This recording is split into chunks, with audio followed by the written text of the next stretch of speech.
What's going on, guys? Welcome to Boosted Motorsports. So behind me I have this Dodge Challenger that you guys might think it looks pretty good right now, but I promise you it did not look anything like this. Let me throw up a clip of what this thing looked like before, because this thing has come a long way. So this was the car before we picked it up. So whoever had this car before, something happened and the car caught on fire. And we ended up cleaning it all up. We stripped it right down to bare metal. We epoxy primered it, cleaned everything, degreased it, and then we painted it. And now this is how you guys see it today. So it is all cleaned inside. We got our buddy Brett here. He's gonna light it up because the paint is so much better now. So it is pretty much ready to go.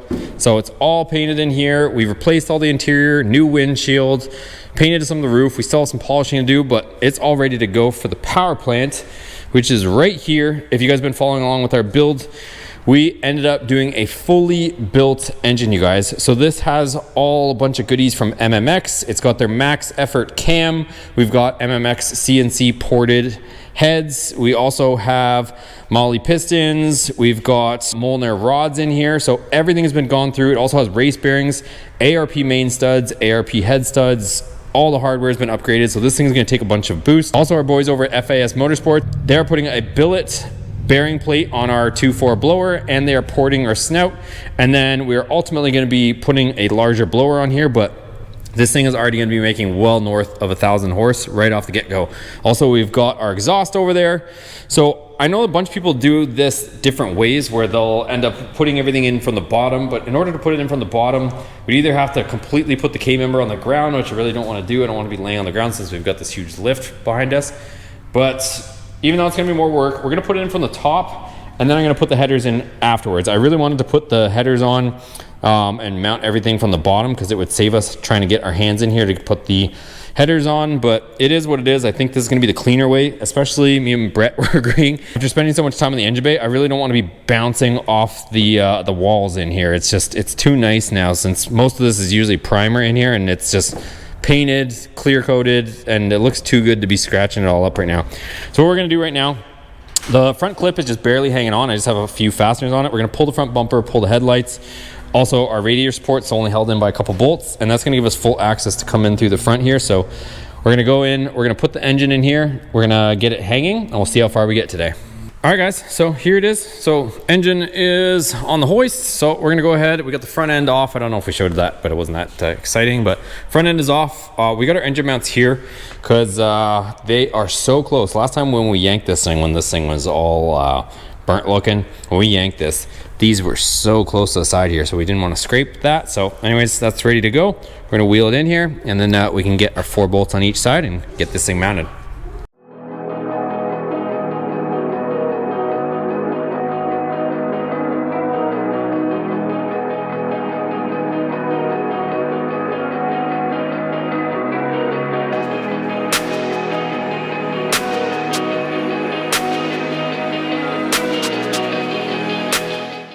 Okay, guys, so we didn't film a lot of it because it was a pain in the butt, but just you can trust me that we got in here and we tightened all the bolts on our headers. So both of them are on there tight. It wasn't too bad. This valve cover is still loose because essentially what I did was take it off, and you can get your hand in there half decent. So we got those all tight, top and bottom. And now the next step. So this thing is it's starting to look like a car. No, it's not online. All right, so headers are on. Next step, 8-speed. So I have been hoarding this for, shoot, how many years is that? It's gotta be since 2020 when that thing, the transmission exploded. So I hate that I'm not gonna remember the name, but if you remember and you're in the comments, I bought this from a subscriber who was Hellcat swapping his Mustang, and he put a 5-speed or probably 6-speed in it, a manual, and he had the 8-speed automatic. Brett! Whoops! Ouch! And he had the 8-speed automatic left over, so we ended up buying this. And if you guys remember, FedEx actually lost this, and then it miraculously showed up again. I think somebody was trying to get a free transmission, but it did show up, and it's been sitting here just not used, knowing that someday I would end up using it. So anyways, this is it. We're gonna put it up, put it on the transmission jack, and this thing is finally gonna have a transmission, and then we'll get started.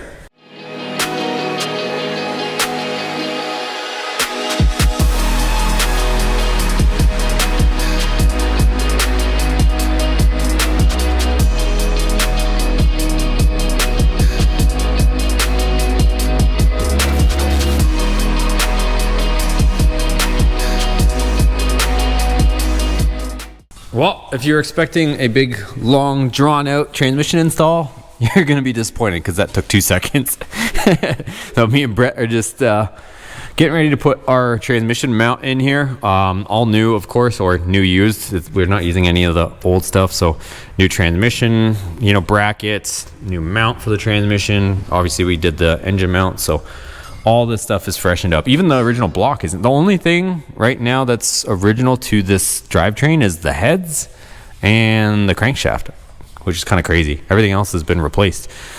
So what we're gonna do next is get that on here, and then we still gotta put the flex plate bolts in and some transmission bolts.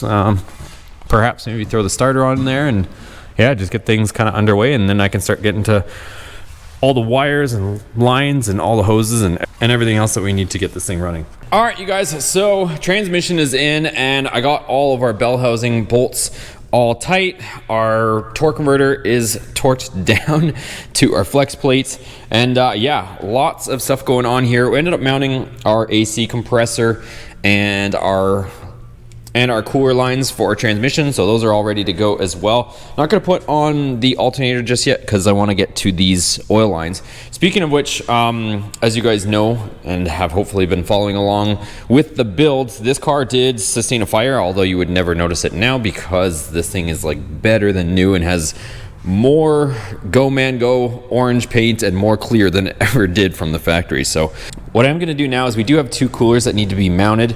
So we've got our oil cooler on this side, and there is a cooler on this side with the coolant pump that needs to get mounted here. So let me grab those. Our oil cooler lines are kind of charred, so I need to get some from Earl's and make them up with dash 12. These things are huge, so I'm gonna get those fittings on order so that we can get those there, but let me at least hang the coolers and we'll go from there. Okay, so what I'm working on right now is the brackets for some of that stuff. Some of it was a little bit nasty, so I just kind of hit it with a little bit of sandblasting, cleaned up some of the spoogats that was stuck on there. Now we're gonna hit it with some paint, and it's gonna look brand new in a second. All right, so here's all of our bracketry all freshened up, and also freshened up the hardware. So it should look really, really good. So let's go ahead and start getting this stuff on.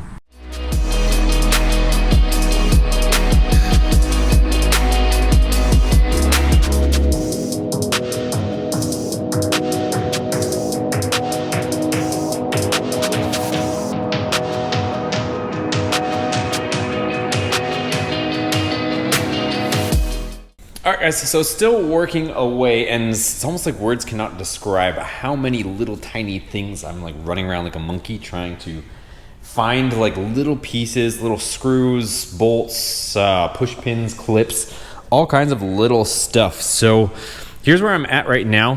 I'm just getting some stuff situated. I've got this cooler hanging, but I'm kind of realizing that previously this thing was missing.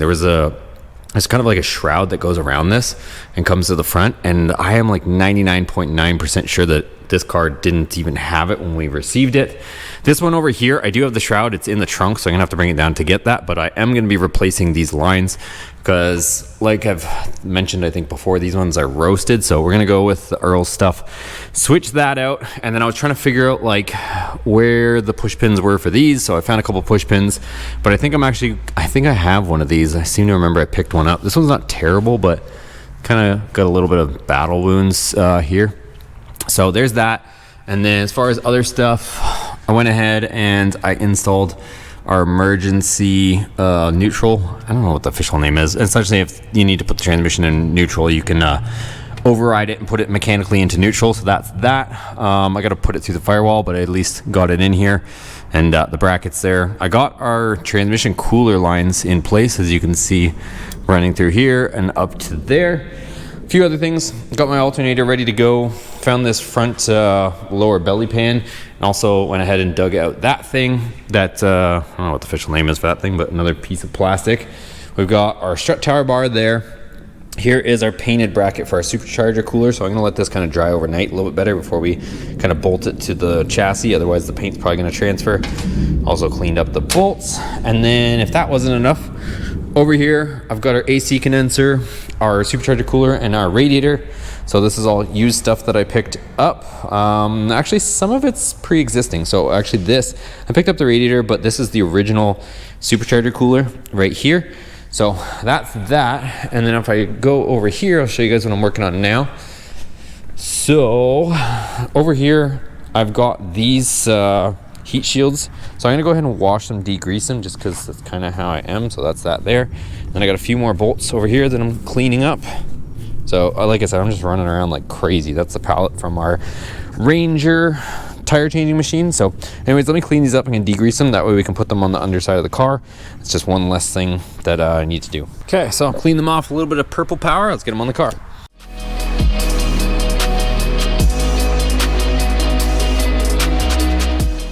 All right, so we got these two heat shields on here where the exhaust kind of wraps around. So originally there was like reflective heat tape that was on here from the factory. You can see we kind of pulled some of it off, but I might put some stuff on there, but honestly this exhaust stays quite a bit away from it. So anyways, we'll decide later, but anyways, I can always reach in here and put some in there if I feel like it, but at least these guys are on here nice and shiny and clean. Let's move on to something else. All right, so here's a replacement lower cooler hose, and then here's the ones that go from that up to that bottle. So I gotta see and probably find some sort of hoses to go from that to the bottle and whatnot, but at least we got a few more pieces. Let's get them on. All right, one more small thing. So we replaced this aluminum pipe here, and we took off the old one. I already discarded it, but that's off there. And let's go ahead and we'll bring this thing back down again. And I got some of the piping that I want to kind of just fit. And then also I want to get my brake lines, because we don't have any of the brake lines. You can see there from the salvage ABS, that one's chopped off there.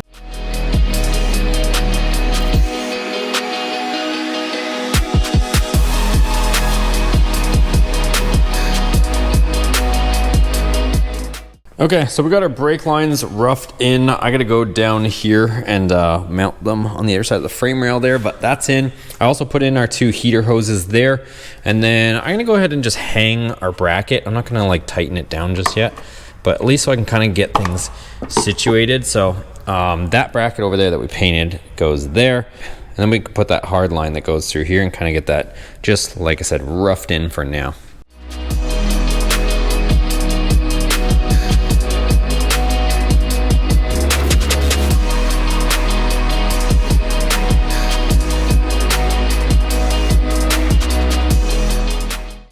All right, so I am kind of working on this as parts arrive, so it is several days later. Plus, you guys will probably notice that we now have a 4-post lift there and a couple tire machines. So spent a little bit of time getting the shop fixed up. So the fine folks over at BenPack have us hooked up, you guys, and this is looking better than ever. So what I'm gonna do right now is, as I mentioned, these are all charred. So the parts from the folks over at Earl's, they sent us a bunch of fittings and whatnot to get this sorted out. So I'm not sure if we're gonna use straights or some 45s. So I'm gonna try to see what combo comes up best. But first things first, we gotta get these fittings into our oil adapter. So I've got them taped off over there, so I gotta take those out. And then I also got to take off the stock fittings here on each end of the oil cooler. So let's go ahead, put this up so we're not laying on the ground here while we're working on this. Get these off. I'm sure they're probably going to have a little bit of old oil and stuff in them. So we'll get that all drained out. New fittings in, and then we can start sizing up the lines.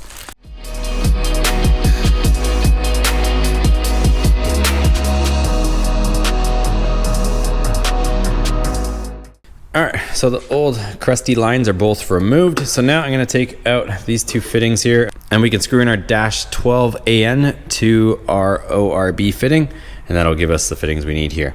Okay, so the lines are on and finished. They came out really, really nice, you guys. So there they are there, and they roll through here. Don't mind this hose that I still have to replace, but come through here and everything clears very nice. So that part's done. I flushed them out and everything's tight now. So let's bring this thing back down. We got a few more things to do. I got some hoses that I ordered and they showed up. So I'm gonna replace some of that stuff, and we'll just keep knocking 5 million little things out. I guess technically we can put the alternator in here too. I was kind of waiting until we finish this up, but now that that's there, I think I can probably hang the alternator and get that underway as well. All right, so this next part is kind of interesting. So I had to go to the dealership and buy this hose, and I also had to buy this because I had purchased a used one of these, and I figured it looked similar, but I don't know. Can you guys notice the difference?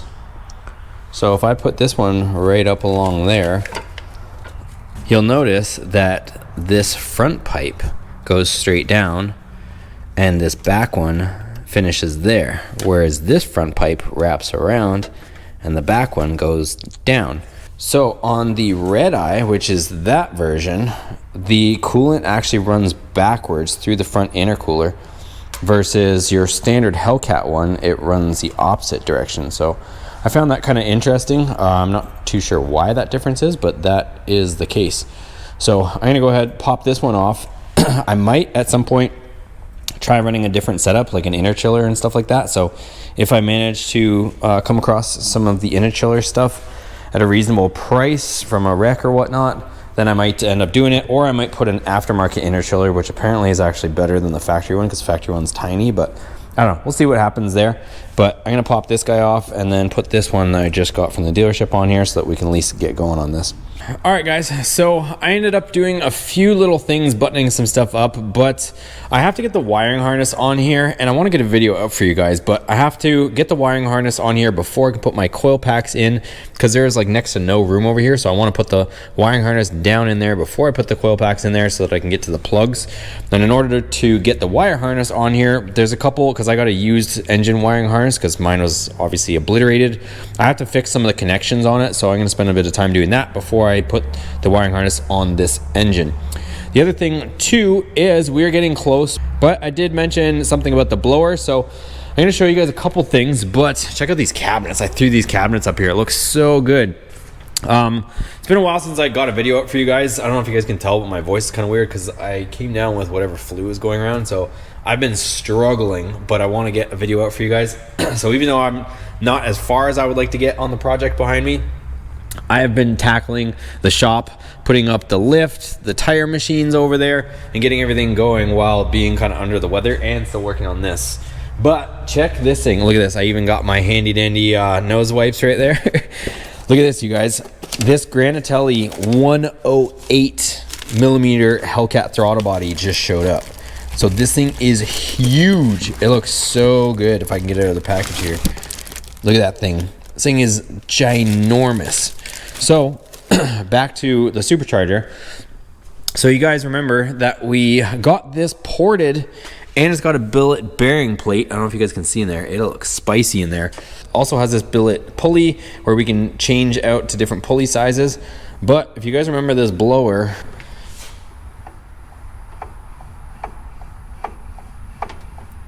I am not comfortable with running that, you guys. So something is going on inside of this. So even though we got it ported, the billet bearing plate on there, and it looks beautiful,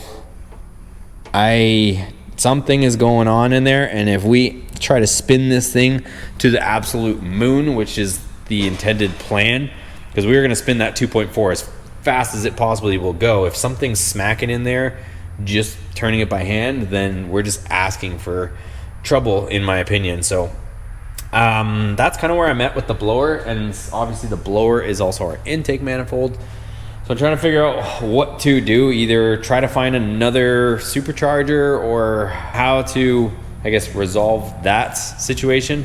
But like I said, I want to get this video up for you guys, and this thing is getting so close, you guys. Like, between having the new windshield, all brand new interior in there, like, I'm super excited. But we're getting closer, boys. I also had to order a lower radiator hose, so that's coming from Dodge as well. But I have just about everything to get this together. Also, I don't know if you guys saw in the background, but look at the size of this. This is MMX's overdrive lower pulley. It is a 15%. So this is an ATI hub with a 15% overdrive pulley. And the accessory drive, I believe, is actually an underdrive. So it's got overdrive for our supercharger, underdrive for the accessories. But this thing is going to haul the mail. So I'm super excited. even though I'm a bit under the weather, but I want to get this out for you guys so you guys are updated on what's going on with our Challenger Hellcat project. But if you guys are enjoying this series, give it a thumbs up. I've kind of been cross-posting between this channel and the other channel, so if you guys are wondering how we got to this point, go check out the other videos. I will link them down there for you guys, or maybe you'll be able to click up above here. But check out the other channel. That's where all the other videos are as well. So thanks for watching. Give it a thumbs up. Subscribe if you haven't already. See you guys on the next one.